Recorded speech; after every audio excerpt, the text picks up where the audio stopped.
संघर्ष करने वाले आज यहाँ हैं और जिनको संघर्ष से कुछ नहीं मिला है, जो संघर्ष से बिना उनको सब कुछ पार्टी दिया है, वो लोग इस तरह के बात करते हैं। अब हंसने की बात कर रहे हैं कि वो भी दिलकेशन बाबू के बेटा है, इसलिए 2 बार में एमएलए हो गए और अध्यक्ष रहते अपना चुनाव हारे। बेटा है और पिताजी के ही नाम पे दुकानदारी चल गई दोबारा, और प्रदेश के अध्यक्ष रहते हुए कांग्रेस का इससे क्या होगा? अच्छे आदमी, सज्जन आदमी है, उनको राहुल गांधी के लोगों ने साइडलाइन कर दिया था, चुनाव है, लेकिन नौकरी बचानी है।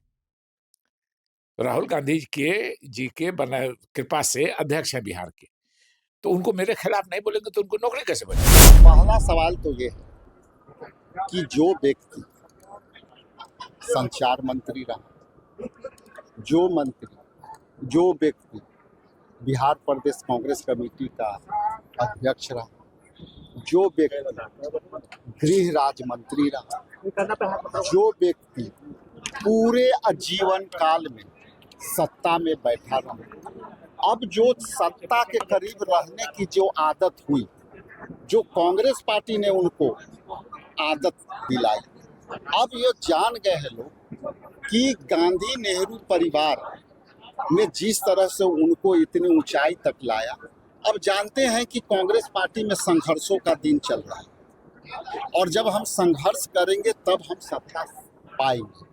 तो संघर्ष करने वाले आज यहाँ हैं और जिनको संघर्ष से कुछ नहीं मिला है, जो संघर्ष से बिना उनको सब कुछ पार्टी दिया है, वो लोग इस तरह के बात करते हैं।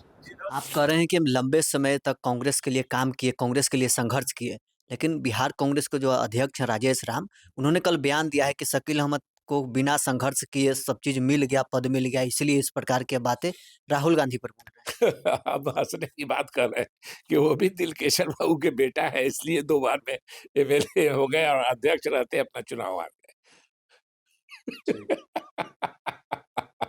अरे किसको वो बोलेंगे मेरे सामने, कह रहे दिलकेशन बाबू मेरे साथ एमएलए थे, मंत्री थे, मैं एमएलए था, उन्हीं के बेटा है और पिताजी के ही नाम पे दुकानदारी चल गई दोबारा, और प्रदेश के अध्यक्ष रहते हुए कांग्रेस का इससे क्या होगा? अच्छे आदमी, सज्जन आदमी है, उनको राहुल गांधी के लोगों ने साइडलाइन कर दिया था चुनाव में।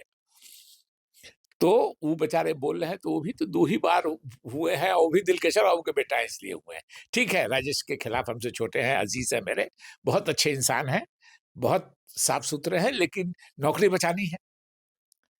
राहुल गांधी जी के बना कृपा से अध्यक्ष है बिहार के, तो उनको मेरे खिलाफ नहीं बोलेंगे तो उनको नौकरी कैसे बचेगी? विधानसभा चुनाव से पूर्व एसआईआर के मुद्दे पर राहुल गांधी बिहार में पदयात्रा करते हैं, इतना घूमते हैं, लेकिन उसके बावजूद परिणाम कुछ नहीं मिलता है। 2020 के विधानसभा चुनाव से भी यहाँ कम विधायक हो उस गए। पर हमने विस्तार से बात की है, विस्तार से बात की है कि कहीं हम लोगों को कह रहे हैं कि 95 लाख लोगों को काट दिया गया, कहीं 95 आदमी भी विरोध करता नहीं मिला हमको। अगर उसको अनजान आदमी था कि हमारा कट गया, उसको नहीं मालूम है, तो ये जो कांग्रेस के नेता, ये जो आरजेडी के नेता, ये जो सीपीआई सीपीएम के नेता थे, ये वो जो डिप्टी चीफ मिनिस्टर बनने वाले थे, बोलिए ना, मुकेश सहनी। हाँ, उनके पार्टी के लोग थे। इन लोगों ने जमा करके क्यों नहीं कहा कि ये 500 आदमी जिंदा है, इसका वोट काट दिया है? मैंने प्रेस कॉन्फ्रेंस में अपने जिला से पूछा, पत्रकारों से, 100 पत्रकार थे, कि भाई आप लोगों ने कहीं जिरह कर कहीं लोगों को आंदोलन करते देखा कि आपका 500 आदमी जिंदा है, इसका वोट कट गया? तो बोले नहीं देखा। तो इसलिए एसआईआर का मुद्दा भी वोट कट हो सकता है, ज्यादा भी जुड़ा हो, तो ज्यादा भी जुड़ा हो तो हमारी जिम्मेदारी है ना पॉलिटिकल पार्टी की, कहें कि ये आदमी नहीं है, इसका नाम झूठा जोड़ दिया है, ये कहीं नहीं आंदोलन हुआ। क्या कारण है कि सर, एक आखिरी सवाल है, ये राहुल गांधी जो अगड़ा पिछड़ा कर रहे थे, कांग्रेस के वोट बैंक मुस्लिम और स्वर्ण है, और अति पिछड़ा और पिछड़ा की राजनीति कांग्रेस राहुल गांधी कर रहे थे बिहार में, यही कारण है कि ये परिणाम मिला। देखिए, जो पीछे रह गया है समाज में, सामाजिक व्यवस्था के कारण, उसको अवसर देके, उसको सहारा देके अगली पंक्ति में लाने में अच्छी बात है, ये जिम्मेदारी है अफर्मेटिव एक्शन की। लेकिन जो आगे बढ़ गया है उसको पीछे खींच लेना, वो एक तरह से ये है, उसको अपमानित करना, उसको गाली देना। मैंने कहा है, मैंने ये किया है कि साहब, आप फेवर में किसी के कहते हैं, पॉलिटिकल आदमी है, तो लोग समझता है कि आप वोट के लालच में कह रहे हैं। हो सकता है आपके साथ हो भी नहीं हो, लेकिन अगर किसी को आप गाली देते हैं, किसी के खिलाफ हैं, ऐसे ऐसा भाषण दिया राहुल गांधी जी ने कि एक से एमएलए ब्राह्मण के रोने लगा कि हम लोग लालू जी के साथ रहते हैं तो वैसे भी हमारा भाई भतीजा हम लोग को मजाक उड़ाता है। तो हम लोग सोनिया गांधी, राहुल गांधी, जवाहरलाल नेहरू के नाम पे काम चलाते हैं कि अब राहुल गांधी ऐसा भाषण देने लगे, हम लोग कहाँ जाए। मैंने लिखा है इस पर पोस्ट, में आज ही नहीं बोल रहा हूँ। उस पोस्ट पर मैंने राहुल गांधी जी से आग्रह किया है कि उर्दू का एक शेर मुझको याद आता है, बशीर बदर जी का एक बहुत मशहूर शेर है कि दुश्मनी जमकर करो लेकिन इतनी गुंजाइश रहे कि जब कभी हम दोस्त बन जाएं तो शर्मिंदा ना हो। इन सब बयान देने के बाद नीतीश जी या मोदी जी किसी की तरफ से फ़ोन वोन आता है?